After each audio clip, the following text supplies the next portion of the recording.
Hey everybody, welcome back to the vlog. So it is tea time once again, and today I want to talk to you a little bit about what does it mean to be a professional, right? Professional, whatever, professional photographer, videographer, professional creative, whatever the case might be. I want to talk to you a little bit about it and give you a little bit of backstory on what happened last night. But let me first say two things. One, if you hear banging behind me or talking, there's construction people that are around us that are currently working, so please excuse the banging, nailing, and screaming or whatever they're doing out there. Also, if you haven't already went over to my website, JCristina.com, please do so. Head over there. I've invented some photography tools that maybe something there might help you with your photography business. So check it out, and if you like something, pick something up and support me. Would appreciate it. Anyways, as far as this morning, and the whole idea of what makes a professional photographer. Let me start out by saying I am a photographer. I wear many hats. I'm an inventor. I'm a commercial artist. I'm a DP at times.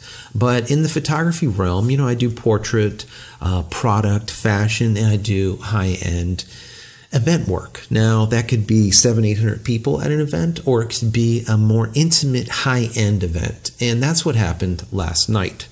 I went to go shoot an event at a home, this amazing home in Palm Beach, for about 40 or 50 people. And it was basically an event that thanked these 40 or 50 people for donating over $1 million over the year to a specific fund, specific charity, but I'm not going to get into who. Anyways, so it was in recognition. It was to recognize these people for donating that amount. And it was really quite amazing. This home that it was at was just, is to die for. You're looking at, when I walked in the front door, what greeted me was this guard, and the guard literally looked like somebody that came from the Metropolitan Museum of Art in New York City. And he's standing there, and I'm like, this guy's kind of weird. I'm kind of looking at him, but I took a quick snapshot, and I'll tell you why. Now look at this guy. If you look at him, he looks like any other guard. You look really closely to him, and he looks really, it's just like just another guy. But he's just kind of hanging out, doing nothing. Come to find out, this is a guard that works 7 days a week, 24 hours a day, 365 days a year. He never takes a break. And the reason, guys, is this guy is made out of wax. Now, when you look at him in this picture, let me put it up there again, you can't tell that he's made out of wax. The detail, the guy has a Band-Aid on his elbow, people. The pores, the fuzz, the hair, the beard, the eyes, the tear. Everything is unbelievable. Well, come to find out, this home is just filled with tens of millions of dollars of artwork, from canvas to sculpture to unbelievable glasswork. What was really interesting, guys, is the host, the husband, said that, if people here knew how much this glass was worth, they'd probably run off with it. But that's okay, because we have a Geiger counter up front, and to leave, the Geiger counter would go off. And I'm like, many people won't understand what that is, but a lot of this glass is radioactive. So anyways, that's for another piece. But the point of the matter is, it's just amazingly beautiful, okay? Now, someone recently said, Joe, why don't you just get to the point, right? You talk too much. Well, some of you guys are here to listen to my nonsense, some of you not, so I'll get into the point. I went outside to where I was going to be covering the event. Not just inside, but outside on the deck of this amazing pool was set up all of these chairs around a podium. And I was out there, and I pulled out my gear out of my camera bag, and I went to take the first shot. And I'm looking through the eyepiece, and everything is dark. And normally, guys, I shoot with it's like a 5D. This one is a 5D Mark II or a 5D Mark III, 4, whatever.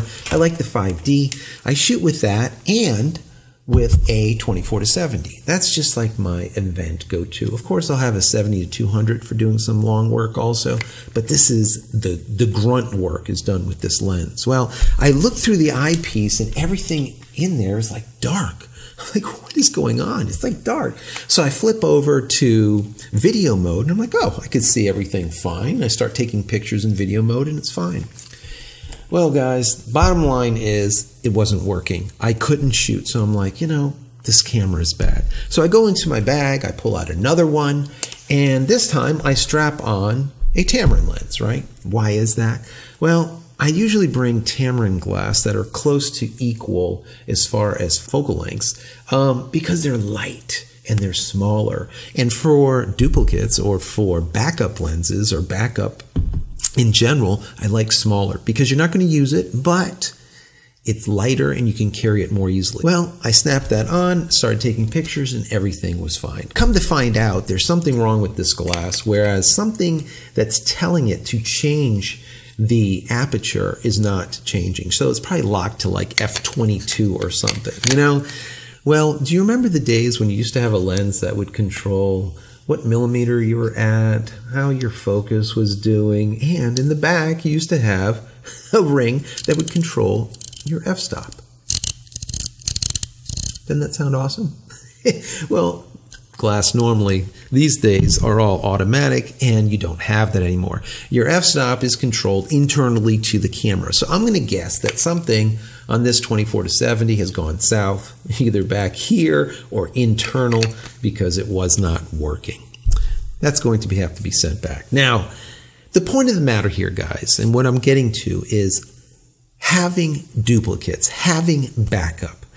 So what makes a professional is not only the years of experience and the tens of thousands of shots and knowing their gear, but also having backup. Whereas an amateur might go out and take, a wedding and they'll have one camera and one body and one, let's say, flash, and all of a sudden something goes south and they're like, what am I going to use, my phone? A professional has backup of everything, backup batteries, backup cards, backup flashes, backup lenses, backup bodies, sometimes 2 or even 3, right? We have multiple. So if something goes south, we're going to be able to get the shot. And that's the point.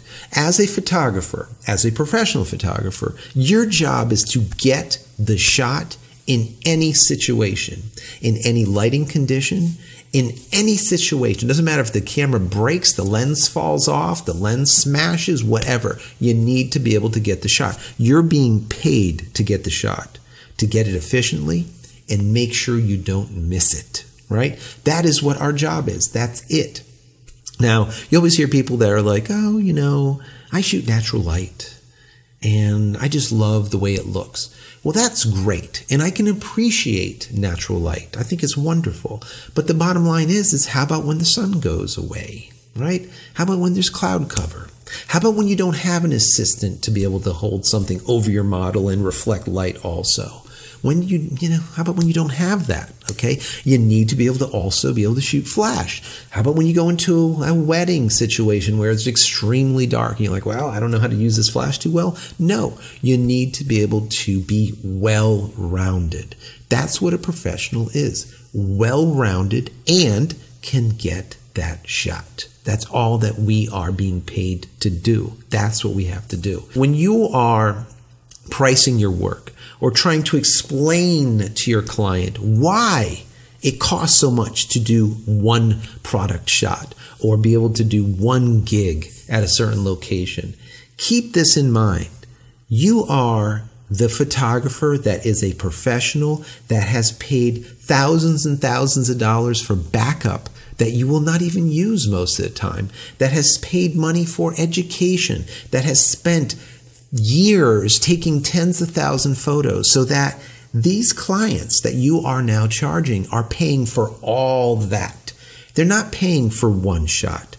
They're paying for a well-rounded professional that will not only get them one shot, but will get them the best shot in any situation, no matter what happens. Right? So that's really about it, guys. I wanted to give you that little information, that little background of what happened to me as of last night. And hopefully you can take that along with you and say, well, you know what? I don't feel so bad about charging this guy X amount. I feel a little bit better about it now. So hopefully that has helped a little bit. As always, if you enjoy my content, please throw me a big thumbs up. That would be really appreciated. Don't forget to subscribe by hitting the subscribe button over here and click the little button that says, hey, I want to hear what he has to say when He says it. So you can get those notifications when my videos become available. And finally, as I said before, head over to my website, JCristina.com, where you can find a lot of photography tools that I've invented for you and me. And hopefully there's something there that you can use for your photography business. So that's it, guys. I'm out of here for yet another vlog. We'll see you in the next one. Take care.